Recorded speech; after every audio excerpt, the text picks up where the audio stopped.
حدیث سے یہ پتہ چلتا ہے، ہمیں صحیح حدیث سے پتہ چلتا ہے کہ قرب قیامت میں جب مسلمان بہت کسمہ پرسی میں ہوں گے تو خراسان سے لشکر اٹھے گا۔ خراسان یہ افغانستان اور ایران کا حصہ،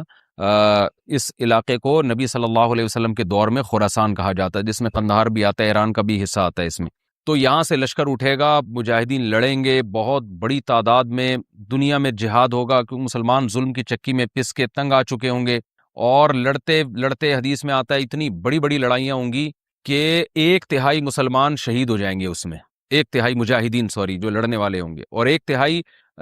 جو ہوں گے وہ میدان جنگ سے بھاگ جائیں گے، اور 1/3 کو اللہ فتح عطا فرمائے گا۔ تو جو 1/3 میدان جنگ سے بھاگ جائیں گے، نبی صلی اللہ علیہ وسلم نے فرمایا ان کی توبہ کبھی قبول نہیں ہوگی۔ جو 1/3 شہید ہو جائیں گے وہ افضل ترین شہداء ہوں گے اس وقت کے، اور 1/3 کو اللہ تعالیٰ غلبہ عطا فرمائیں گے۔ ایک واقعہ تو ہمیں قرب قیامت میں نبی صلی اللہ علیہ وسلم سے یہ ملتا ہے صحیح حدیث سے۔ دوسرا ہمیں یہ ملتا ہے کہ قرب قیامت ہی میں مسلمان کسمہ پرسی کا شکار ہوں گے، تو تلاش کریں گے حضرت مہدی کو، کیونکہ حضرت مہدی وہ شخصیت ہیں جن پہ تمام نیک لوگ جمع ہو جائیں گے، اور وہ مسلمانوں کی میدان جنگ میں کمانڈ کریں گے، جہاد میں کمانڈ کریں گے۔ تو ان کو بیت اللہ میں تلاش کیا جائے گا، وہ رسول اللہ صلی اللہ علیہ وسلم کی اولاد میں ہوں گے، اور لوگ ان کو پہچان لیں گے، اہل اللہ پہچان کر ان کو اپنا امیر بنائیں گے، اور ان کی قیادت میں پھر لڑائی اور جہاد شروع ہوگا۔ اور یہ لڑائی جب دمشق میں لڑائی ہو رہی ہوگی تو دمشق میں عصر کی نماز کے وقت حضرت مہدی، میں نے جو یہ کہا کہ دمشق میں لڑائی ہو رہی ہوگی، مقصد یہ نہیں ہے کہ دمشق کوئی میدان جنگ بنا ہوا ہوگا، مقصد یہ ہے کہ وہ مجاہدین کا لشکر دمشق میں ہوگا عصر کی نماز کے وقت، لڑائی چاہے کسی اور میدان میں ہو رہی ہو، لیکن حدیث میں ہمیں دمشق کا تذکرہ ملتا ہے۔ تو دمشق میں حضرت شام کا تذکرہ ملتا ہے، اور جو قرائن ہمیں ملتے ہیں وہ دمشق کی ایک خاص مسجد ہے، وہ مسجد حضرت مفتی تقی عثمانی صاحب اور مفتی رفیع عثمانی صاحب نے اس کو ہائی لائٹ بھی کیا، لیکن وہ یقینی نہیں ہے، یہ خوب سمجھے، انہوں نے اس کا بھی تبصرہ کیا کہ اس کے بارے میں کوئی یقین نہیں ہے۔ تو حضرت مہدی عصر کی نماز پڑھا رہے ہوں گے، لوگ امامت میں آپ کے پیچھے کھڑے ہوں گے، یہاں تک کہ مسجد کے مینار پر، آج بھی وہ مینار موجود ہے جس کے بارے میں غالب گمان ہے کہ یہ وہ مینار ہے جہاں حضرت عیسیٰ علیہ السلام نازل ہوں گے، غالب گمان کے درجے میں کہا جا سکتا ہے، ورنہ پھر اسی کے اڑوس پڑوس میں کوئی مسجد ہوگی۔ میرا اگر شام جانا ہوا تو انشاءاللہ میں ارادہ ہے کہ میں ولاگ میں اس مسجد کا بھی تذکرہ کروں گا، اس جگہ کا بھی تذکرہ کروں گا، لیکن میں پہلے یہ بات بتا دوں کہ وہ 100% یقینی نہیں ہے، ایسا نہ ہو کہ اس مسجد کے مینار پہ چڑھ کے لوگ جو ہے وہ اس کے کوئی مینار کو ہی چاٹنا شروع کر دیں تبرک کے طور پہ۔ تو عصر کی نماز کا ٹائم ہوگا، حضرت عیسیٰ ابن مریم علیہ الصلوۃ والسلام فرشتوں کے کندھوں پہ ہاتھ رکھ کے نیچے اتریں گے نماز کے ٹائم پہ، یعنی آسمان سے مینار تک آئیں گے، اور پھر مینار سے آپ کے لیے سیڑھیاں لگائی جائیں گی، سیڑھیوں کے ذریعے مینار سے نیچے اتریں گے، اور لوگ ان کو پہچان لیں گے۔ حضرت مہدی ان کو امامت کے لیے آگے کریں گے کہ آپ اللہ کے ایک پیغمبر ہیں، آپ نماز پڑھائیے، حضرت عیسیٰ علیہ السلام انہی کو آگے رکھیں گے، اور اس طرح کا مفہوم ہے حدیث میں کہ اللہ نے اس کام کے لیے آپ کو ہی منتخب کیا۔ کیا مطلب یہ امامت اس امت کا حق ہے؟ تو حضرت عیسیٰ ابن مریم علیہ الصلوۃ والسلام کا جو کام ہوگا وہ جہاد ہے، اور یہودیوں سے انتقام لینا، کیونکہ یہودیوں نے اپنے خیال میں حضرت عیسیٰ کو قتل کیا تھا، تو اللہ نے یہودیت ہی کے خاتمے کے لیے اور دجال کے خاتمے کے لیے عیسیٰ ابن مریم کو نازل کیا ہے۔ حضرت مہدی سے پہلے ہی دجال ظاہر ہو چکا ہوگا، دجال کے بارے میں حدیث میں آتا ہے کہ ہر پیغمبر نے اپنی امت کو دجال کے فتنے سے ڈرایا ہے۔ اچھا، یہ دجال ایک ایسی شخصیت ہے جس کا یہودی انتظار ہم سے زیادہ کر رہے ہیں، کیونکہ یہودی اس کو اپنے لیے نجات دہندہ سمجھتے ہیں، جبکہ حدیث میں آتا ہے کہ دجال کانا ہوگا اور اس کا خدائی کا دعویٰ ہوگا، اس کے پاس کچھ ایسی طاقتیں ہوں گی کہ مردے کو زندہ کر دے، زندہ کو مار دے، ایک طرف اس کے باغ ہوگا، ایک طرف اس کے آگ ہوگی، جو اس پر ایمان لائے گا اس کو باغ میں داخل کرے گا، اور جو اس پر ایمان نہیں لائے گا اس کو آگ میں داخل کرے گا۔ اور رسول اللہ صلی اللہ علیہ وسلم نے فرمایا اس کی جو آگ ہے حقیقت میں وہ جنت کا باغ ہوگا، اور اس کا جو باغ ہے حقیقت میں وہ جہنم کی آگ ہوگی۔ تو جو نبی کی باتوں پہ یقین کرتے ہیں وہ دجال کے فتنے سے محفوظ رہیں گے۔ اور حدیث میں سورہ کہف کی بھی تلاوت کا حکم ہے، جمعے کے دن جو کہف کی تلاوت کرتا ہے اللہ اس کو دجال کے فتنے سے محفوظ رکھتا ہے۔ اب آپ دیکھیں یہ سورہ کہف میں ہی قیامت کی علامات کا تذکرہ ہے نا، تو شاید اسی وجہ سے کیونکہ جو سورہ کہف پڑھتا رہے گا وہ یاجوج ماجوج کے واقعات بھی پڑھتا رہے گا اور اللہ کی قدرت کے واقعات بھی پڑھتا رہے گا، تو دجال کے فتنے سے اللہ اس کو اس برکت سے بچا کے رکھیں گے، فتنے سے محفوظ رکھیں گے۔ تو وہ ایسی طاقتیں دکھائے گا، بے وقوف لوگ اس پہ ایمان لے آئیں گے۔ حدیث میں آتا ہے کہ کانا کبھی بھی خدا نہیں ہو سکتا، یعنی اس کی تو ایک آنکھ ہوگی نہیں، لیکن بے وقوف لوگ اس کے یہ کچھ ظاہری کمالات دیکھیں گے، یہ نہیں دیکھیں گے کہ یہ تو شکل بھی اس کی اچھی نہیں ہے، یعنی خدا کم از کم جمال والا ہوتا ہے نا، یہ تو ہے بھی کانا، اور اس کے بڑا بڑا کافر بھی لکھا ہوا ہوگا واضح طور پر، جس سے پتہ چلے گا۔ لیکن احمق اور بیوقوف لوگ جیسے روحانی عاملوں کے کچھ شعبدے دیکھ کر ان پہ سے متاثر ہو جاتے ہیں نا، روحانی عاملوں کے شعبدے دیکھ کے، تو ایسے ہی دجال کے شعبدے دیکھ کے متاثر ہوں گے۔ تو بہت لوگوں کو، خلقت کو، بہت بڑی امت کو گمراہ کرے گا دجال، اہل اللہ کو اللہ تعالیٰ اس کے فتنے سے محفوظ رکھے گا۔ پھر حضرت عیسیٰ ابن مریم جب نازل ہوں گے تو وہ دجال کو قتل کریں گے۔ حدیث میں آتا ہے کہ نیزے کے ذریعے گھوڑے پہ بیٹھ کے قتل کریں گے۔ علماء نے اس حدیث کا دو مطلب بیان کیے ہیں کہ یا تو اس کا مطلب یہی ہے کہ واقعی گھوڑے پہ بیٹھیں گے، نیزہ استعمال کریں گے، اور زمین جو ہے وہ اتنی پہلے اس سے جنگیں ہو چکی ہوں گی کہ لوگ دوبارہ تلواروں گھوڑوں کی طرف آ جائیں گے۔ اس بات کا امکان ہے، ہر ملک ایٹمی طاقت بن چکا ہے، تو اگر یہ ایٹم بم سارے ملک آپس میں چلا دیں تو ہم دوبارہ گدے گھوڑوں والی زندگی پر آ جائیں گے، ٹیکنالوجی ساری تباہ و برباد ہو جائے گی، انسان کی ترقی۔ تو اس بات کا بھی امکان ہے کہ کوئی اس سے پہلے ہو سکتا ہے کوئی ایسی جنگ عظیم ہو کہ انسانیت دوبارہ پہاڑوں پتھروں کے دور میں آ جائے۔ لیکن ظاہر یہ معلوم ہوتا ہے کہ رسول اللہ صلی اللہ علیہ وسلم نے جو کلام کیا ہے، ظاہر ہے اس دور کے لحاظ سے جو لوگوں کے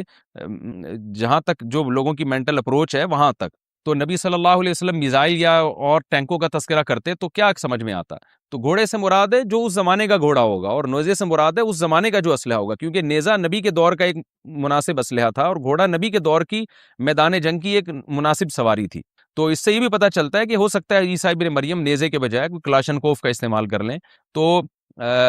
یعنی وہ نیزہ جو ہے وہ اس کلاشنکوف کی یا جو بھی اسلحہ اس وقت حضرت عیسیٰ ابن مریم استعمال کریں گے اس کی ایک تعبیر ہے، تو اس کا بھی پورا امکان ہے۔ تو ہمیں بہرحال اتنا ایمان ہمارے لیے ضروری ہے کہ دجال کو قتل کرنے والی جو ذات ہے جو شخصیت ہے وہ عیسیٰ ابن مریم علیہ الصلاۃ والسلام ہے۔ تو حضرت عیسیٰ کے ذریعے اللہ تعالیٰ دجال کو قتل کریں گے، اور حضرت عیسیٰ کی قیادت میں زبردست جہاد ہوگا۔ حدیث میں آتا ہے کہ عیسیٰ ابن مریم اس دنیا کو امن سے بھر دیں گے، اتنا امن ہو جائے گا اور اتنی مالی فراوانی ہوگی، اتنی مالی، کیونکہ دنیا میں مال بہت ہے، ڈسٹریبیوشن صحیح نہیں ہے، جو تقسیم ہے نا مال کی وہ ظالمانہ ہے، جس کی وجہ سے غریب سے غریب تر ہے، امیر سے امیر تر ہے۔ حضرت عیسیٰ ابن مریم ایسا نظام قائم کریں گے کہ جس سے مال کی صحیح تقسیم، اور لوگ اٹھیں گے، زکوٰۃ کا مستحق تلاش کریں گے، اور لوگوں کو زکوٰۃ کا مستحق نظر نہیں آئے گا، غریب تلاش کرنا مشکل ہو جائے گا۔ یعنی ایک آدمی، حدیث کے مفہوم ہے کہ زکوٰۃ لے کے گھومتا رہے گا اور اس کو کوئی غریب نہیں ملے گا، اتنی مالی فراوانی ہو جائے گی۔ پھر ترمذی کی روایت میں آتا ہے کہ اللہ کی طرف سے برکتیں ایسی نازل ہوں گی کہ بڑے بڑے انار پیدا ہوں گے، بڑے بڑے انگور پیدا ہوں گے، زمین اپنی برکتیں کھول دے گی، اور حضرت عیسیٰ علیہ السلام خنزیر کو بھی دنیا سے ختم کر دیں گے خنزیر کی نسل کو ختم کر دیا جائے گا، وَيَضَعُ الْجِزْيَةَ، اور جزیہ کا نظام ختم، اما الاسلام و اما السیف، یا تو تلوار یا اسلام، اس کے علاوہ نہیں۔ تو نبی صلی اللہ علیہ وسلم کو اللہ نے جس مقصد کے لیے دنیا میں بھیجا تھا، اس مقصد کی جو تکمیل ہے وہ عیسیٰ ابن مریم کے ذریعے۔ باقی اس میں حکمتیں کیا ہیں، اس پر میرے الگ سے بیانات موجود ہیں کہ اللہ نے حضرت عیسیٰ ابن مریم کا انتخاب کیوں کیا اس کام کی تکمیل کے لیے، اسی امت میں کوئی کیوں منتخب نہیں کر لیا، یا یہ کہ پیغمبر صلی اللہ علیہ وسلم ہی کے ذریعے پوری دنیا میں اسلام کو غالب کر دیا جاتا، اس میں کیا حکمتیں ہیں، اس پر میرے الگ سے بیانات موجود ہیں۔ ابھی تو میں کوشش کرتا ہوں کہ تفسیر سے میں جو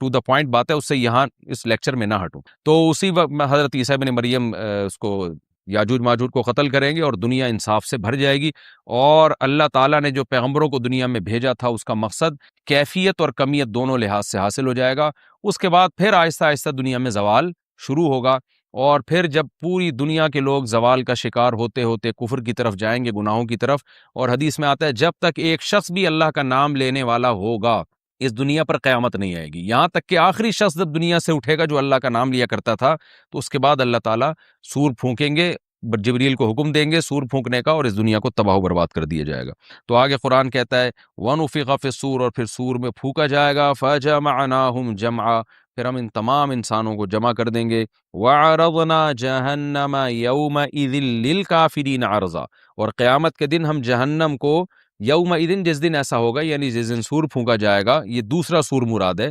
للکافرین عرضا، کافروں کے سامنے پیش کر دیں گے۔ الذین کانت اعینہم فی غطاء عن ذکری، یہ وہ لوگ ہیں جن کی آنکھیں میری یاد سے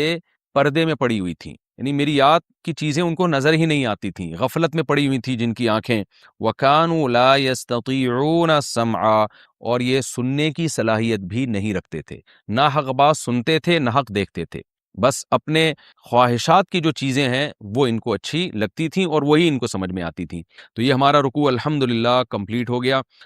اس رکوع میں ہمیں بہت سارے اسباق ملتے ہیں، میں نمبر وار اس کو مختصراً بیان کر دیتا ہوں۔ پہلی بات تو یہ کہ دیکھیں اللہ تعالیٰ نے کیسے کیسے بادشاہ دنیا میں بھیجے ہیں اور کتنے پاورفل بادشاہ۔ حضرت ذوالقرنین کا نام ہی قرن والا، دو کناروں والا، زمین کے بہت بڑے حصے کو حضرت ذوالقرنین نے فتح کیا، اور اللہ کے نیک بندے کیسے اللہ کے راستے میں لڑتے رہے ہیں۔ تو یہ جو لوگ بیٹھ جاتے ہیں نا بس عبادت کرو اور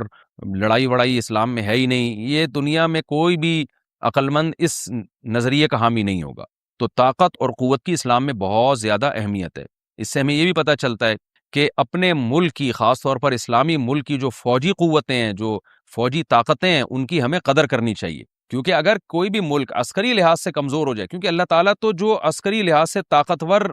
قومیں تھیں، اللہ نے ان کا کتنا تذکرہ کیا، ہاں وہ اللہ کے باغی نہ ہو، تو اسلامی ملک میں کوئی بھی اسلامی کنٹری ہے، چاہے سعودی عرب ہے، چاہے پاکستان ہے، چاہے ترکی ہے، کوئی بھی اسلامی کنٹری ہے، اس کی فوج کی قدر کرنی چاہیے، کیونکہ اسی کی وجہ سے ملک کا بارڈر محفوظ ہوتا ہے۔ اگر مسلمان عسکری لحاظ سے کمزور ہونا شروع ہو جائیں تو کافر ہمیں گاجر مولی کی طرح کاٹنا شروع کر دیں، اسلام دشمن قوتیں ہمیں کھا جائیں، ختم کر دیں ہمیں کھا کے۔ تو نیک قوتوں کو اپنی بقا کے لیے ہمیشہ سے ایک اسلحے کی اور طاقت کی ضرورت رہتی ہے، اس کی اہمیت اسلام میں بہت زیادہ ہے۔ موسیٰ علیہ الصلوۃ والسلام کے بعد کتنے بڑے بڑے جنگی کمانڈر پیدا ہوئے، ذوالقرنین کا اللہ نے کیسا تذکرہ کیا، ذوالقرنین کی عبادت کا کہیں بھی تذکرہ نہیں، حالانکہ وہ بڑے عبادت گزار بھی تھے۔ داؤد علیہ السلام کی عبادت کا تذکرہ بھی ہے، ان کی تلوار اور طاقت کا تذکرہ بھی ہے۔ تو اللہ تعالیٰ جہاں عبادت کا تذکرہ کرتے ہیں تو طاقت اور قوت کا بھی تذکرہ کرتے ہیں، اس سے عسکری لحاظ سے اپنے آپ کو مضبوط کرنے کی اہمیت کا ہمیں پتہ چلتا ہے کہ اسلام میں اس کی بڑی اہمیت ہے۔ کسی بھی اسلامی ملک کی فوج کا مورال کسی بھی لحاظ سے ڈاؤن نہیں ہونا چاہیے، اور عسکری لحاظ سے وہ کسی بھی لحاظ سے کمزور نہیں ہونی چاہیے، اور اس کو چاہیے کہ اعدوا لهم ما استطعتم من قوہ پر عمل کرے، کہ قرآن کہہ رہا ہے روز بروز اپنی طاقت اور قوت میں اضافہ کرنے کی کوشش کرو۔ اس سے مسلم قوم کو کبھی بھی غافل نہیں ہونا چاہیے، اور کوئی بھی ایسا کام جس سے مسلمان قوتیں اور طاقتیں کمزور ہونا شروع ہو جائیں، اس کام سے ہمیں بچنا چاہیے۔ دوسری بات ہمیں یہ پتہ چلی کہ اللہ تعالیٰ نے اہل اسلام کے ذمے پوری دنیا کی ذمہ داری لگائی ہے، کسی ایک ملک کی نہیں۔ جتنے بھی پیغمبر آئے ہیں جب وہ دنیا فتح کرنا شروع کی ہے تو کہیں رکے نہیں ہیں وہ کہ بھئی یہاں تک، اس سے آگے نہیں جانا۔ ان کی صلاحیت ہی ختم ہو گئی ہو، وسائل ہی ختم ہو گئے ہوں تو الگ بات ہے۔ تو پوری دنیا ہے جس میں اللہ کے دین کو غالب کرنا ہے۔ اب اس کا طریقہ کیا ہوگا؟ ظاہر ہے جو جس زمانے میں سوٹیبل طریقہ ہو وہ اختیار کیا جائے گا۔ تو حضرت ذوالقرنین پہلے انتہائی مشرق کی طرف گئے ہیں، جہاں سورج نکلتا ہے، تو وہاں سے جہاں سے آبادی شروع ہو رہی ہے، اور ان کا خیال تھا کہ اب آگے آبادی نہیں ہے، تو پھر جا کے سٹاپ کیا ہے۔ مغرب میں بھی ایسے ہی، شمال میں بھی ایسے ہی۔ تو ہمیں جب دیکھتے ہیں کہ جب صحابہ کرام نے دنیا فتح کرنا شروع کی ہے تو ہمیں مسلمان کمانڈروں میں بھی ایسے واقعات ملتے ہیں کہ وہ علاقے فتح کرتے کرتے سمندر کے کنارے پہنچے، اور انہوں نے سمندر کو دیکھ کے کہا کہ تیرے آگے بھی آبادی ہوتی نا تو ہم اللہ کا کلمہ وہاں بھی بلند کرتے۔ تو یہ دور تھا مسلمانوں کا، اور یہ عیسیٰ ابن مریم دوبارہ پھر وہی کریں گے، پوری دنیا کو فتح کریں گے۔ تو حضرت ذوالقرنین کے اس واقعے سے پتہ چلتا ہے کہ پوری دنیا کی ذمہ داری اللہ نے ہمیشہ سے اہل اللہ پہ لگائی ہے، اور وہ پوری دنیا میں اللہ کے دین کو غالب کرنے کی کوشش میں ہمیشہ سے لگے رہے ہیں۔ تیسری بات ہمیں پتہ چلتی ہے کہ اسباب اور وسائل کی اہمیت۔ حضرت ذوالقرنین نے جب اتنا پہاڑوں کے بیچ میں اتنا یعنی لوہے کی پلیٹیں لگا کے، تانبا پگھلا کے آہنی دیوار بنائی ہے تو خوش ہوئے ہیں، ھذا رحمت من ربی، یہ میرے رب کی رحمت ہے۔ تبھی تو اللہ کا شکر ادا کیا نا، خوشی پہ شکر ادا کیا جاتا ہے۔ تو اس سے یہ بھی پتہ چلتا ہے کہ سائنس اور ٹیکنالوجی، دیکھیں یہ کام ٹیکنالوجی کے بغیر ممکن نہیں تھا، تبھی تو اس قوم